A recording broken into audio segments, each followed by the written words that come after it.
moments. But first, goodbye utopia. That's the focus of tonight's angle. As they sip their $20 ginger, carrot, and turmeric cold-pressed juices, LA's liberal elites want you to think that they've cornered the market here on compassion. But what do their policies really deliver? I'll tell you, misery. The homeless population in LA are now living literally in sewers. I don't even know how to explain the feelings that I have being in one of the biggest cities, one of the expensive cities, and seeing these things. You're from Ecuador. Yes. Do you see this in Ecuador? No, in Ecuador, no. This is worse than third world country because we don't see these things in Ecuador. I never, and you know, again, this is, we're talking about the fourth or the fifth economy in the world. Are you serious? We've got people living in the sewer. Yes. Reprehensible in some veterans.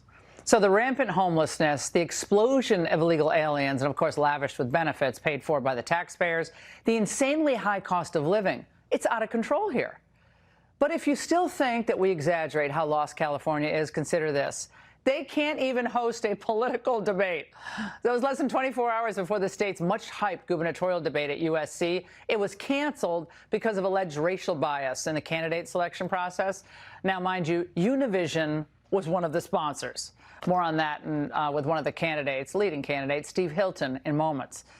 But really, this is just typical California. Typical liberals, wokeism rules, and common sense totally out the window.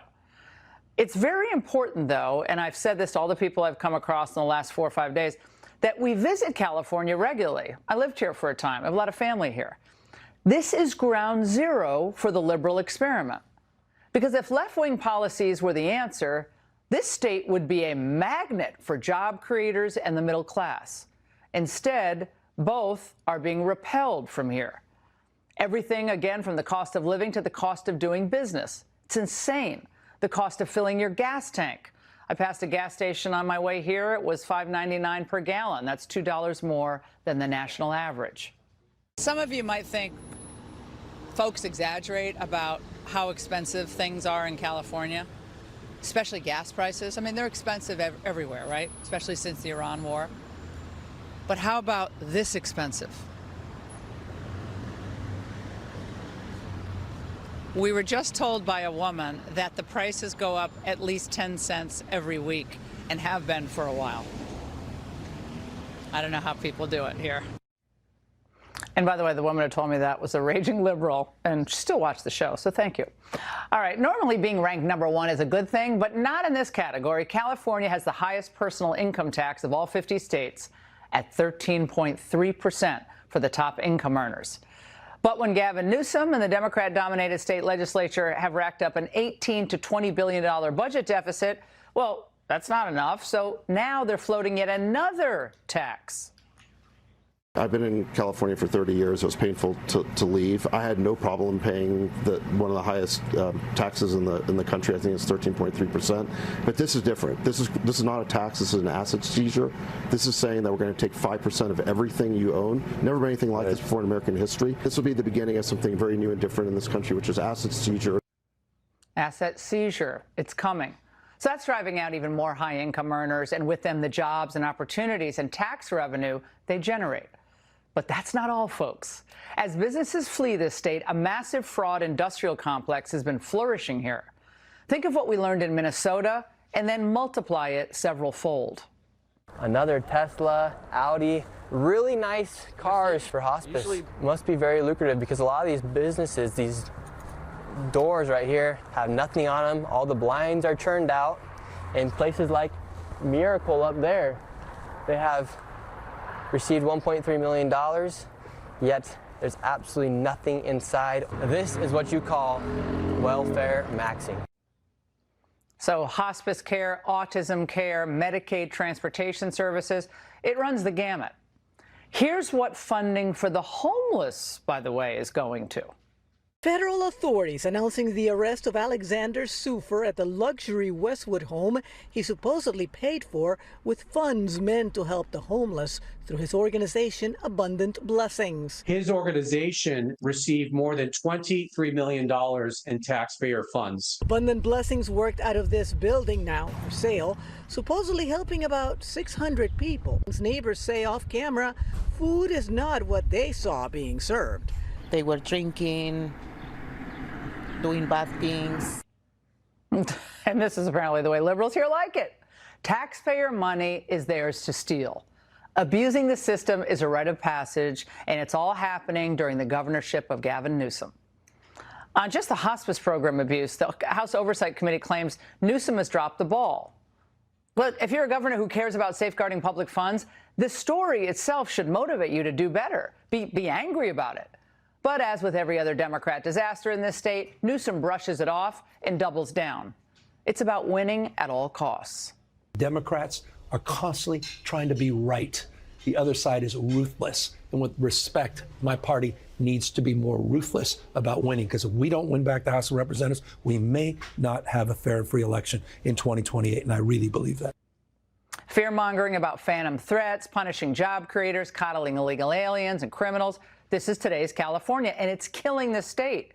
Even the entertainment industry is being hollowed out, and it's not just the AI revolution that's causing it. The Hollywood studio system is dying. The amount of productions is dying. Yeah. And so they have to do something. So more production comes back, and that starts with negotiating with the union and also subsidizing, the industry tax breaks to compete with Romania. Wake up, people. This state is a cautionary tale. In less than 4 decades, it went from middle right to socialist. They took a near utopia and strip-mined it. And if we let Democrats retake the majority nationally, they'll do to America what they've done here. And that's the angle. Fox News alert: the commander of the 82nd Airborne Division has just been ordered to report to the Middle East. The president's aiming to secure the Strait and maybe take Karg Island, Iran's crown jewel.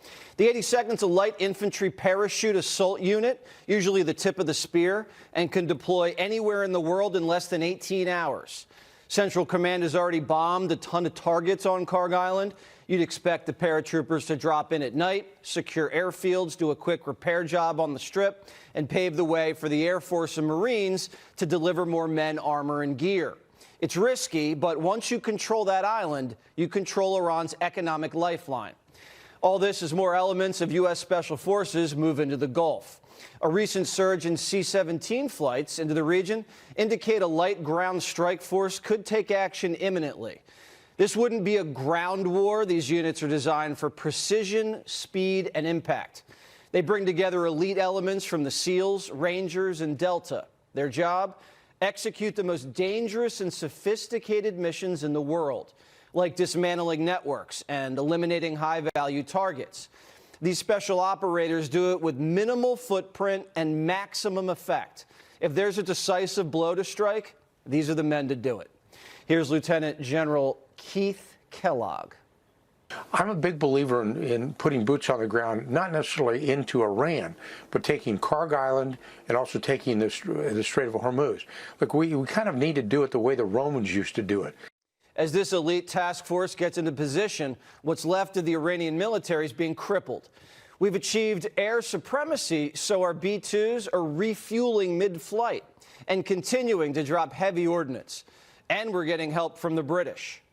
B-52 bombers now launching strikes from RAF Fairford in Britain with a full complement of 24 2,000-pound satellite-guided penetrator bombs. Those normally need to be dropped 5 to 15 miles from the target. All this is happening as we enter day 2 of the negotiations with the Speaker of the Iranian Parliament. The regime's now come under pressure from its last 2 allies. The Chinese and the Russians are telling Tehran to lay off the strait and cut a deal before Trump seizes the oil. But even though the United States is in peace talks with the Iranians, both sides still letting it fly. You can see first responders here that are at the scene of a ballistic missile impact in Tel Aviv. The side of this apartment building totally sheared off as the first responders are working to remove rubble and debris from this area. Multiple people were injured during the last Iranian ballistic missile barrage, and a significant amount of destruction was caused to the street, cars on the street, an apartment building sheared off of the side here in the northern part of Tel Aviv. Iranian command and control is shot, so lone survivors are shooting till the powder runs dry, sometimes indiscriminately into residential buildings, sometimes at American allies. British special forces had to repel 14 Iranian kamikaze drones just last night in Iraq. But the president says it could all be over soon. They have no anti-aircraft equipment left, no radar left, no leaders left. The leaders are all gone. Nobody knows who to talk to. But we're actually talking to the right people, and they want to make a deal so badly. You have no idea how badly they want to make a deal. And we'll see what happens. The Secretary of War says the U.S. military is performing exquisitely. Never has a modern military been so rapidly and historically obliterated, defeated, from day one with overwhelming firepower. That's why we see ourselves as part of this negotiation as well. We negotiate with bombs. You have a choice as we loiter over the top of Tehran, as the president talked about your future. The president has made it clear that you will not have a nuclear weapon. The War Department agrees. Our job is to ensure that. We told the mullahs we'd turn the lights off, and within hours, they came to the table. And they brought a gift. They did something yesterday that was amazing, actually. They gave us a present, and the present arrived today. And it was a very big present worth a tremendous amount of money. And I'm not going to tell you what that present is, but it was a very significant prize. And they gave it to us, and they said they were going to give it. So that meant one thing to me: we're dealing with the right people. Is it related to the Strait of Hormuz and the flow? Yeah, it was related to the flow and to the strait, yeah. Text me at the end of the show what you think the gift is, because I have no idea. We do know the Iranians can't bribe their way out of this. The American objectives haven't changed. Remember, it all starts with they cannot have a nuclear weapon. Just, I said yesterday, they said, what are the top 10? I said, well, number 1, 2, and 3 is they can't have a nuclear weapon. And they're not going to have a nuclear weapon. And we're talking about that. And I don't want to say in advance, but they've agreed they will never have a nuclear weapon. They've agreed to that. Iran's told every administration they don't want a nuclear weapon. So that's a lie. So what's changed? Now they can't do anything about it when we verify it. That's why Trump says he's going to go in and take the uranium. And this just in, the New York Times reporting that the Trump administration has delivered to Iran, by way of Pakistan, a 15-point peace plan. The New York Times reports that Iran may have trouble delivering a quick response. Senior Iranian officials have been struggling to communicate internally, and they worry Israel could just bomb them if they meet in person. And we reportedly gave the Iranian speaker immunity, so no one's going to kill him for the next 5 days or 4 days. An Israeli source says Trump's also demanding 0 uranium enrichment. 0. Now, why aren't we negotiating with a new Ayatollah? Exactly. No one's seen him or heard him. The Iranian people now have a new nickname for the gay supreme leader. You ready? The cardboard Ayatollah. The whole world's waking up to the Iranian threat. Arab nations are accusing Tehran of committing terrorism against every country on earth. It's not just the senseless drone attacks and blocking oil tankers. Iran's blocking the flow of fertilizer. A lot of people are going to go hungry if the regime doesn't surrender. They've even gotten the Saudis and the Israelis on the same page. Imagine that. Both countries want regime change. And the international naval convoy has grown from 22 countries to 30. Rubio strung them together and has been hitting the phones pretty much nonstop. The British Royal Navy will spearhead the coalition. Hopefully, this means America and its allies are getting ready to win the peace. J.D. Vance has also been a part of the negotiations with Tehran. A White House official tells Axios the situation's fluid. If we don't strike a deal, we'll go back to bombing them. The Pentagon says, fine with us. I don't want to say this, but I have to. I said, Pete and General Raisin Kane, I think this thing's going to be settled very soon. Here they go. Oh, that's too bad. Pete didn't want it to be settled. It's These guys are doing a great job. The commander-in-chief looks to be laying the groundwork for a final act. The Strait's the key. Carg Island, the cherry on top. Their military has been decimated, but we still have a little work to do removing the uranium. Now, even if the regime loses and a few regime remnants are still intact, they'll claim they won. And the media, they'll probably agree. If you read the papers, you think we're tied. You think we're in a tough battle. We are roaming free over Tehran, the city, Tehran, as opposed to Iran. We're roaming free. We can do whatever we want. The media is just parroting Iranian state TV. Just yesterday, the president says we were negotiating with Iran. And the press said, that's not what Iran said. We've learned that Donald Trump has been lying to the American people from the start, and he keeps lying to the American people. So you believe the Iranian officials over the President of the United States? I believe that based on all the information that's available and Donald Trump's track record of lying. The leaders of the Iranian regime, they lie. I think the problem is we don't know if our president is also telling the truth. I tend to believe Iran more than I do Donald Trump, because he could not acknowledge the truth even when it is, he's slapped in the face with it repeatedly. Why would the president lie about talking? All he does is talk. He talks to everybody, all day, all night. He was talking to Maduro hours before he snatched him in his PJs. Now, Obama's CIA director, he's running a psyop. He's trying to undermine the commander-in-chief 3 weeks into a war by spitting enemy propaganda. Or he just has TDS. Brennan lied about Russia, the laptop, Biden's brain. Who cares what he says? Brennan and his boss, Barry, gave the Mullahs billions in cash and believed them when they said they weren't building a nuke. Oops. Hour later, Brennan looked like a fool. There's important breaking news coming into the Situation Room. We're now learning from a senior Iranian source that there has been an outreach between the U.S. and Iran. So Wolf will take the cardboard Ayatollah's word for it, but not the commander-in-chief's? Listen, politicians lie during war, both sides. You have a right to question what they say, but we're 3 weeks into this thing, and Iran's military is almost gone, and we're zeroing in on the oil while we're talking peace. I think it's going well. Now, I don't know how it's going to turn out, but I'm hoping it turns out well. JP Morgan's CEO, Jamie Dimon, says if this thing does go well, the payoff for America will be huge. I think the Iran war makes it a better chance in the long run. It's probably riskier in the short run because we don't know the outcome of it. That attitude, that is not what the attitude was 20 years ago.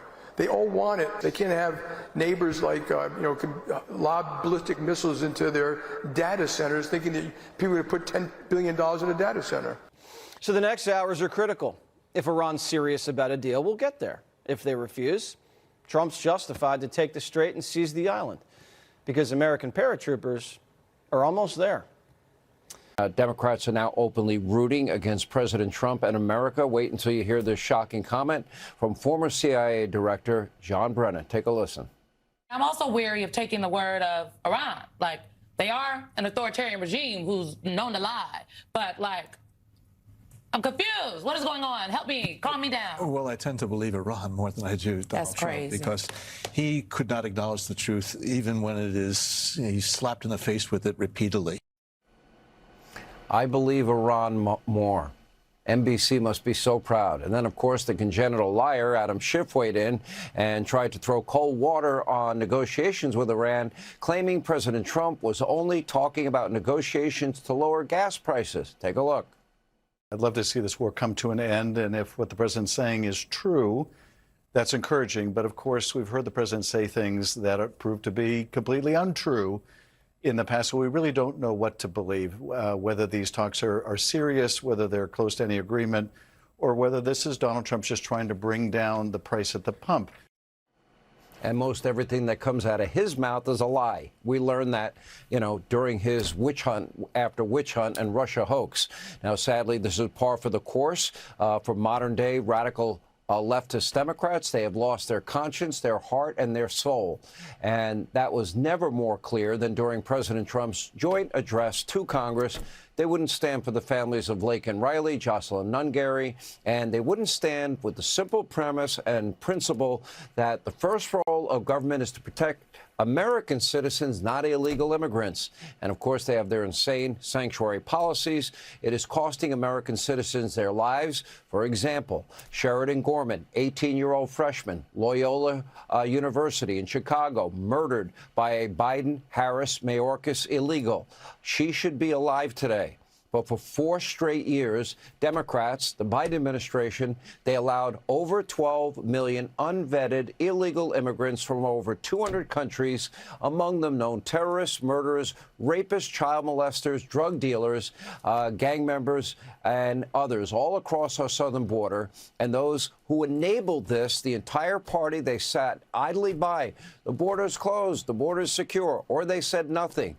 And those are the same people pushing these insane sanctuary state, city policies. As I said then, I'll repeat it today, they all have blood on their hands. President Trump is working tirelessly to clean up what was the most preventable national security disaster in history, and he's getting no help from any Democrat. They're just too busy throwing one temper tantrum after another about ICE. Now, we are learning more disturbing details about the suspect in Sheridan Gorman's murder. DHS has now confirmed he is an illegal immigrant from Venezuela, apprehended at the border, but later released by Biden's DHS. This was during Biden's presidency.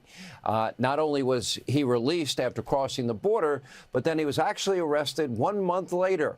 So he's in the country illegally. He's here a month. He's caught shoplifting in Chicago. And of course, he was released right back into the city, not deported.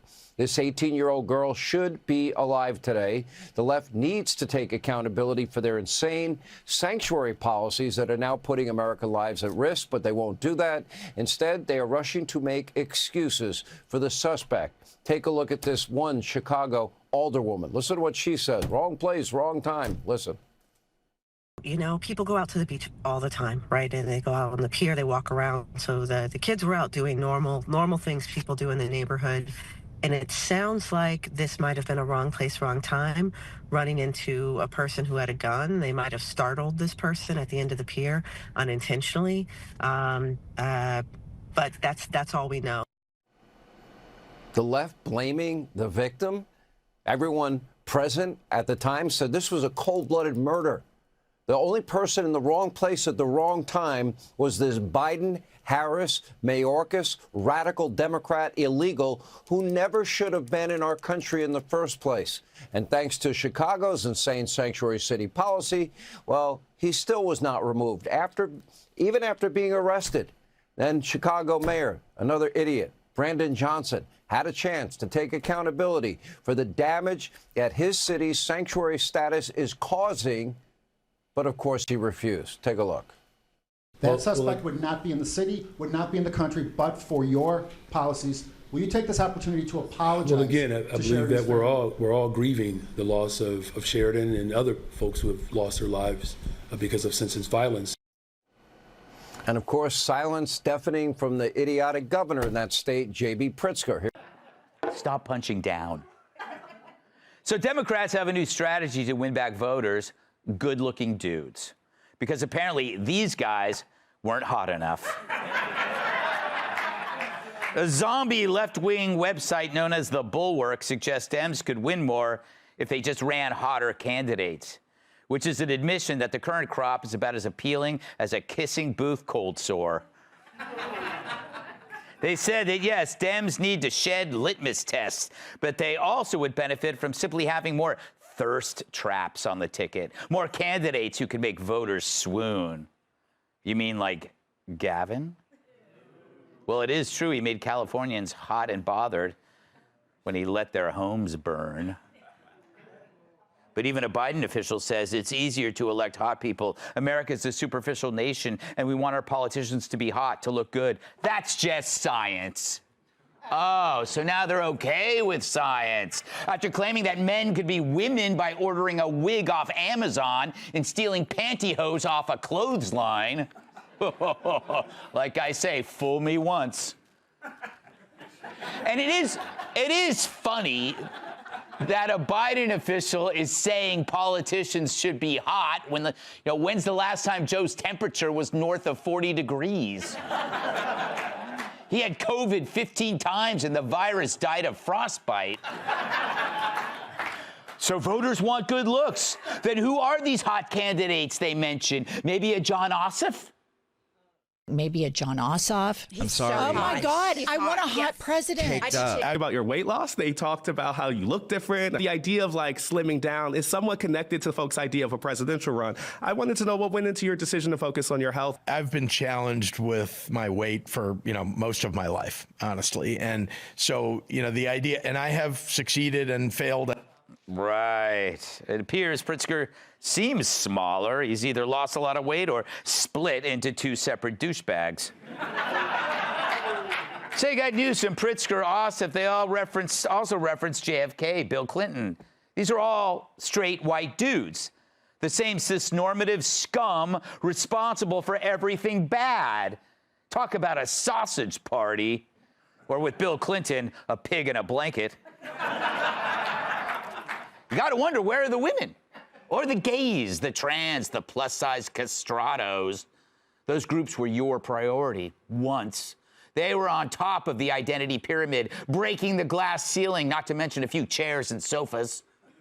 But now it's jawlines over bloodlines. My guess is the Dems are just tired of crying themselves to sleep, clutching a picture of Pete Hegseth. I've been there.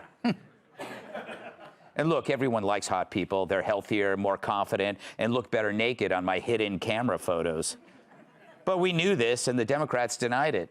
The right never had a problem with being hot. It was them. In fact, the reason the left are so ugly is because their ideas are hideous. Ugly ideas make ugly people, which is why the left is so angry and shrill. Their faces could knock 20 buzzards off a wagon. They spent years calling beauty standards oppressive. They claimed you could be healthy at any size, even if hunters came from Africa to take shots at you. Dress codes, diets, grooming, fitness, everything that required discipline was called racist, sexist, or sizist. And it was for the same reason they rejected anything successful. It's hard. And since they couldn't pull themselves out of the mud, they expected you to join them. Forget exercise, nutrition, basic grooming. All they needed was purple hair and a nose ring that wouldn't impede the onslaught of French fries. But now they say it's good looks, not policy, that they're after. And in doing so, they abandoned their own foot soldiers, the greasy drum circle radicals, the unwashed who filled their own marches for Gaza and BLM. So good luck, Dems, but this will never work. It's true, sex sells. I have receipts from 9 different massage parlors proving just that. But people want safe streets, good schools, a decent place to raise a family. They don't want a tall, slender lounge lizard who paroles pedophiles. It's why the right won, because they weren't just nice to look at, their ideas were hot. And really, winning makes everything better looking, including me. Hard to believe I was once just an 8. Hey, Sean Hannity here. Hey, click here to subscribe to Fox News YouTube page and catch our hottest interviews and most compelling analysis. You will not get it anywhere else.